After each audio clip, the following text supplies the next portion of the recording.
आज के आर पार में। आप ये सोचिए, लड़ाई आपके घर की है, हमारे समाज की तरफ से नहीं है भाई। नेपाल का जो प्रधानमंत्री ओली, वो कहते हैं कि हमारे यहाँ जो है भगवान राम का जो है वो पैदाइश हुई है, उनके यहाँ बर्थ प्लेस है। हरियाणा में जो है वो हिस्टोरियंस क्लेम करते हैं कि हरियाणा में जो है यहाँ से बर्थ प्लेस है। कोई अफगानिस्तान के लिए क्लेम करता है, और वो सारे हिस्टोरियंस जो है वो हिंदू हैं। दूसरी बात, तो आप कहना क्या जो कोर्ट में अस्तित्व का भी जो सवाल उठा था, जिन्होंने उठाया था, जिस वकील साहब ने, वो भी आपके हिंदू धर्म से थे। आज जो यहाँ से वो समाजवादी पार्टी के जो हैं, क्या नाम है उनका, जो सनातन पे आवाज, ये उसके विरोध में बोलते हैं, स्वामी प्रसाद मौर्य और स्टालिन के बेटे। एक बात हमारे समाज के लोग नहीं है। स्वामी प्रसाद मौर्य, आपने अभी धन्यवाद करा, आपने बोला कि उन लोगों का धन्यवाद करना चाहिए जिन्होंने इसकी पैरोकारी करी, उनके पैर छूने चाहिए, आपने ये बात बोली।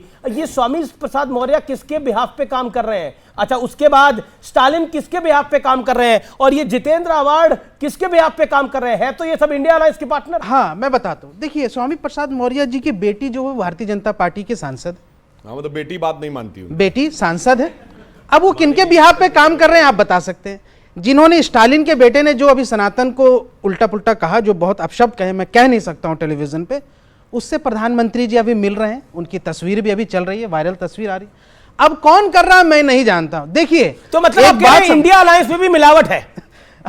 अब ये कहां से इशारे हैं, ये कहां से इशारे हैं मैं नहीं जानता। मैं तो इंडिया अलायंस की तरफ से नहीं बोल रहा हूं। मैं ना विपक्ष की तरफ से बोल रहा हूं ना इंडिया अलायंस की, मैं तो समाज की तरफ से एक बात बोल रहा हूं। लेकिन एक सवाल से समाज की तरफ से, मैं अपने समाज की तरफ से बोल रहा हूं, मुस्लिम समाज की तरफ से एक बात कह रहा हूं। जी जी जी। अगर आज ठीक है, आपको सारी चीजें आपके मन मुताबिक मिल गई और आप उसके उत्सव मना रहे, अच्छी बात है, आपको मुबारक हो।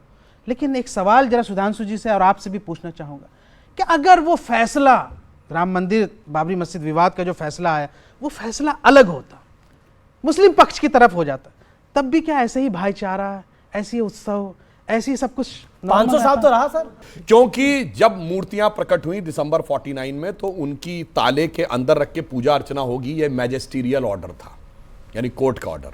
ठीक, 1 फरवरी 1986 को ताला खुला, यह सेशंस कोर्ट का ऑर्डर था। 9 नवंबर 1989 को जहां पर शिलान्यास किया गया कोर्ट की परमिशन से।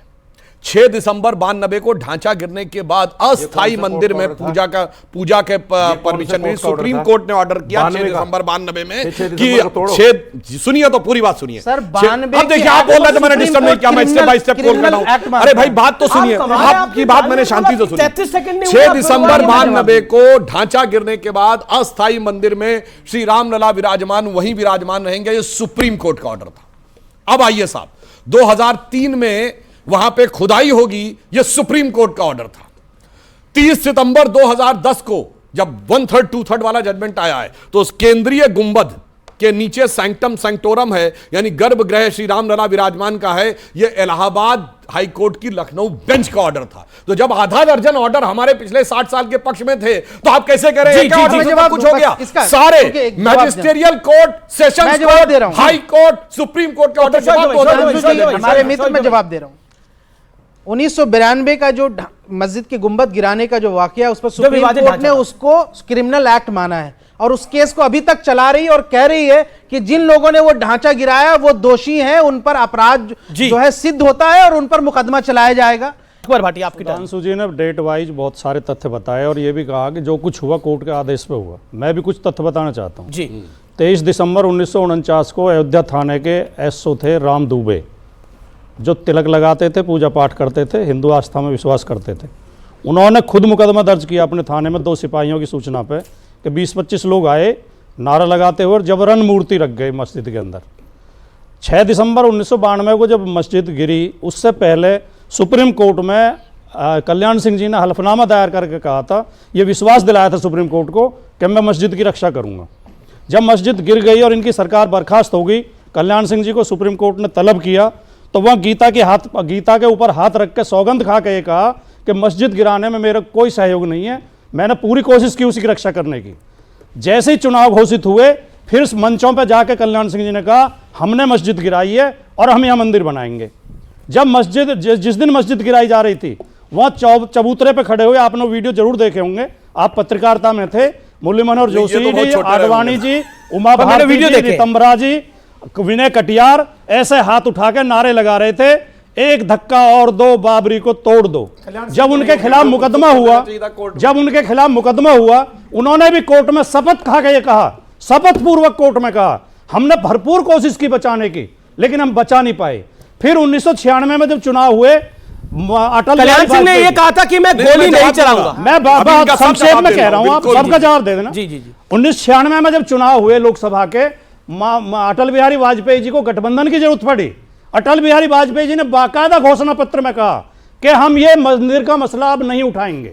फिर उनकी सरकार गिर गई 13 दिन में, फिर 98 में दोबारा बनी 13 महीने के लिए, फिर उन्होंने गठबंधन किया, बाकायदा लिखित में मिनिमम प्रोग्राम जो जारी किया, उसमें बाकायदा लिखा एनडीए का, हम मंदिर का मसला बिल्कुल नहीं उठाएंगे और हम काशी मथुरा नहीं लिखा, काशी मथुरा का भी नहीं उठाएंगे इस टर्म में। और मैं बताता हूं, एक आखिरी 2 बात कह रहे हैं। जी जी। 13 महीने बाद वो सरकार भी गिर गई जी। फिर बनाई सरकार, फिर इसी पे कायम रहे, और जब 2004 में चुनाव हुआ, सारे वादे भूल के कहा हम काशी मथुरा भी उठाएंगे, हम राम मंदिर भी उठाएंगे। तो कृपया आप अपनी बात तो कहिए, लेकिन नैतिकता और कोर्ट की दुहाई मत दीजिए। आप हमेशा नैतिकता के और कोर्ट के खिलाफ चलें और भारत के संविधान के खिलाफ चलें। जी। और एक प्रमोद महाजन की रिकॉर्डेड प्रेस कॉन्फ्रेंस है, मैं पत्रकार था, मैंने सवाल पूछा, 2003 की ये बात है, मैंने पूछा कि आपने राम मंदिर का मुद्दा छोड़ दिया, उन्होंने बोला इस टर्म के लिए छोड़ा है क्योंकि हमारे पास मैंडेट नहीं है, अगर हमें मैंडेट मिलेगा तो हम मंदिर वहीं बनाएंगे। हुआ नहीं, यही तो मैं कह रहा हूं, ये अवसर नहीं है। सुधांशु इनकी बात बिल्कुल क्लियर कर दूं, हमने बीजेपी का भी एजेंडा जारी किया और एनडीए का, हमने कहीं नहीं लिखा कि हम ये नहीं करेंगे। बीजेपी के एजेंडा में सदा सर्वदा राम मंदिर, आज चुनौती कहता हूं 98 का बीजेपी घोषणा पत्र दिखाइए अगर हमने ऐसा किया है। हां, एनडीए के में कॉमन यूनियन प्रोग्राम में नहीं था। तो मैं एक और बात कहूं, आप ये साथ में दल थे, ये काहे हमारे साथ आ गए? हमने तो मंदिर का मुद्दा नहीं छोड़ा था, हमारे घोषणा पत्र में तो था। तो सवाल तो उनसे पूछना चाहिए कि जो हमारे साथ हम आपके साथ कब आए? आपके साथ नहीं, वैसे आप तो तब आए थे, हम तो कभी नहीं आए आपके हमारे रहमो करम पर ही आप पहली बार सत्ता में आए थे। मुलायम सिंह जी 180 सीटें, कभी हम आपके साथ भाजपा के साथ समर्थन से आए थे। कल्याण सिंह हमारे नेता 89 में एक ही वाक्य हाँ बोलिए, एक वाक्य बोलिए। 89 में हमारे नेता श्री वीपी सिंह जी थे, जहां जहां इनके झंडा स्टेज पर होते थे वो स्टेज पर नहीं चढ़ते थे। ठीक है, हमारी नीति हमेशा साफ रही। लेकिन सरकार के समर्थन से बनाई, सपोर्ट लेके जहां बीजेपी के झंडा होते थे स्टेज पर लेकिन वीपी सिंह ने सरकार बीजेपी के समर्थन से बनाई। बताओ कि ये बिल्कुल सत्य बात है कि वो जो ढांचा वहां गिरा, वो 500 साल से हिंदू समाज के मन में जो आक्रोश था और उस आक्रोश का जो मजाक उड़ाया गया, उस कारण से उत्पन्न हुई तात्कालिक परिस्थितियों के गुस्से में हुआ। और इसका मैं प्रमाण देता हूं। अभी संसद भवन में जो लोग घुस गए, इन्फिल्ट्रेटर, हमलावर, बहुत हल्ला मचाया गया कि साहब इंटेलिजेंस फेलोर है, जानकारी नहीं थी। मैं पूछना चाहता हूं, वहां लाखों लोग इकट्ठा थे, अगर ऐसी प्लानिंग थी तो क्या सेंट्रल गवर्नमेंट के पास कोई आईबी रिपोर्ट थी? नहीं, कोई नहीं लिखा। सेम कोई रिपोर्ट प्रस्तुत नहीं थी, जारी हुआ, कोई रिपोर्ट नहीं थी। अब सुनिए, व्हाइट पेपर में साफ लिखा हुआ है, इस तरह की सूचनाएं थी। झूठ बोल रहे हैं, झूठ आप बोल रहे हैं। सूचनाएं थी, कोई आपने कमीशन की रिपोर्ट में आपने कोई आईबी की रिपोर्ट नहीं कोट किया। अब मैं दूसरा बोलना चाहता हूं, उसी दिन शाम को इनकी सरकार आ गई थी, 6 दिसंबर 92 की रात। स्टेट गवर्नमेंट के पास कोई इंटेलिजेंस का इनपुट था? नहीं था।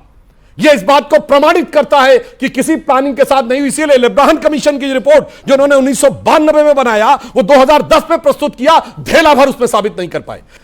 कल्याण सिंह जी ने यह कहा कि जब वहां पर दोपहर में, अब एक और बात समझिए, 11:30 बजे एक गुंबद में पार्शियल डैमेज की खबर आई थी।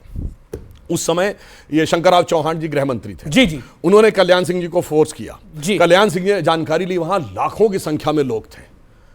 तो कल्याण सिंह जी ने यह कहा कि चौहान साहब का फोन आया, और ये उन्होंने खूब बोला है, ये पब्लिकली बोला, मैंने चौहान साहब से कह दिया, चौहान साहब मैं गोली नहीं चलवाऊंगा, गोली नहीं चलवाऊंगा, गोली नहीं चलवाऊंगा, चाहे एक क्या सैकड़ों सरकारें कुर्बान हो जाएं।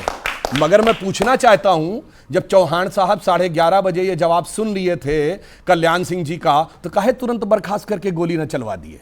उनको भी पता था कि जमीनी हकीकत क्या है। इसीलिए मैं पुनः बोल रहा हूं, कोई रिकॉर्ड से चेक कर ले जाके, शाम 5 बजे कल्याण सिंह जी ने इस्तीफा दिया है और 9 बजे इन्होंने इस्तीफा स्वीकार नहीं किया, 9 बजे डिसमिस करने का ऑर्डर किया। क्यों 9 बजे तक बैठे रहे? क्योंकि हकीकत आपको ही पता थी आप कुछ नहीं कर सकते थे। लाखों की भीड़ के ऊपर आप कौन सी गोली चलवा सकते थे? सवाल मेरा भी है सर। जी जी जी जी रशीदी साहब, जब कल्याण सिंह ने गोली चलाने से मना कर दिया, उनकी मंशा बाबरी मस्जिद को गिराने की थी, तो हलफनामा क्यों दिया था कोर्ट में? सुनिए, उन्होंने कहा मैंने बचाने का प्रयास किया। नहीं, पर कोर्ट में हलफनामा क्या है? हलफनामा यह है कि उन्होंने बचाने का गिरने प्रयास नहीं किया। दूंगा। हाँ तो नहीं, सुनिए, नहीं, ये नहीं उसमें कल्याण, मैं प्रयास सुनिए, करूंगा। मैं एक मिनट हलफनामे में ये नहीं कि मैं प्रयास करूंगा। सुनिए आप सुनिए, क्या चाहते हैं? अरे हलफनामे जवाब में दे रहा हूं ये है मेरे कि मैं भाई। ढांचा नहीं गिरने अरे दूंगा। भैया जवाब दे रहा हूं, सुनिए तो आपको पूरा।